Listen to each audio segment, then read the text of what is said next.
As a trauma therapist for veterans, the first thing I do when a client comes to me is I ask them to tell me about what they're going through presently.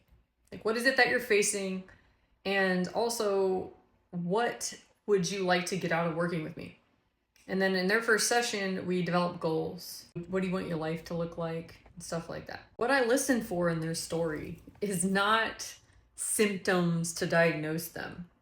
I listen for the language that they use when they talk about themselves, when they talk about their problems, because it's going to give me a good start off point to how they frame their own identity and what could be stuck within them, what they don't have access to right now that they would like to have access to in relation to their goals. So, like, present moment awareness, playfulness, the ability to just have a sense of peace or be able to relax in certain environments, be able to just hang out and chill with their family, stuff like that. When I start mapping that out in my mind, I also notice their body language. I notice where they look in the room when they're speaking. I notice how their body tenses up or shifts. And if their body is matching up with like the words that they're saying, if there's emotion behind their language. Just there's so many different nuanced things that people just don't notice about themselves that I can catch. And this is just through the framework that I work in, which is like, okay, what does this person not have access to within them that they would like to have access to?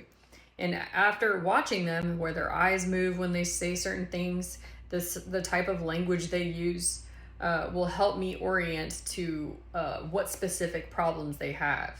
And this is, I kind of take this for granted at this point, but it's like a very deep pattern recognition happening. From there, when we start working towards a goal, what I tend to do is I either educate them on stuff or we just dive right in. I love diving right in because it kind of like shocks the system a little bit. It catches them off guard and it kind of allows you to go a little bit deeper in the very first session than you would normally. How you dive right in is I basically am like, okay, well, when you think about this problem that you currently experience, where do you feel it in your body? And that will tell you so much about where to start. Because whether you feel nothing or you feel it in a lot of places or you feel it in one place, that is an amazing start off point because you're already starting to access that specific problem point within you. Because it's less about intellectually understanding what's going on and way more about helping your body have a new lived experience in relation to the problem. So when you're focused on the problem, it'll bring up a specific body sensation most of the time. And when you hold awareness and focus on that body sensation, it'll start evolving in some way, shape, or form. And basically, I act as a guide and I help people pay attention to things that they wouldn't normally pay attention to. And all they need to do is just focus on it and then follow the cues that I'm giving them of like, if you were to imagine what that would look like in or around your body, like that sensation, what would it look like? So they might start articulating it like a lot of times I get it's like a rope, a knotted rope, rubber bands. Sometimes they actually see their brain or tissues, ligaments, things like that, and they can get like very detailed descriptions of what's going on internally. Whether that's actually happening in the physical body or not does not matter.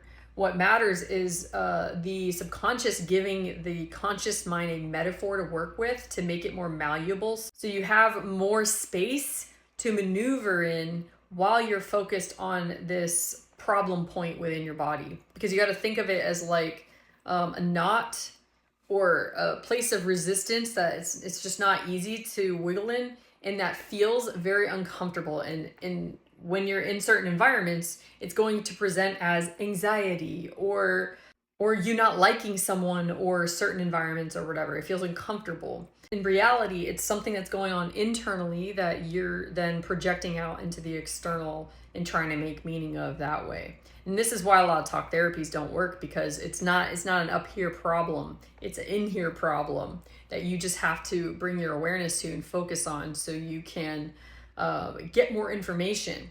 because the body wants to give you so much information, but you never fucking pay attention to it. You always stuff it back down, ignore it, scroll mindlessly on your phone to avoid certain situations. You might numb out with certain drugs or alcohol.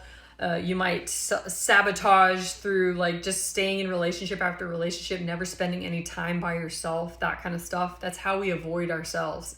So what the purpose of sitting with it and visualizing it is to just be able to get closer to it without being overwhelmed by it. And you're basically getting into an observer role. When you're in this observer role, you have so much access to make change. And from there, you can actually work with the metaphor.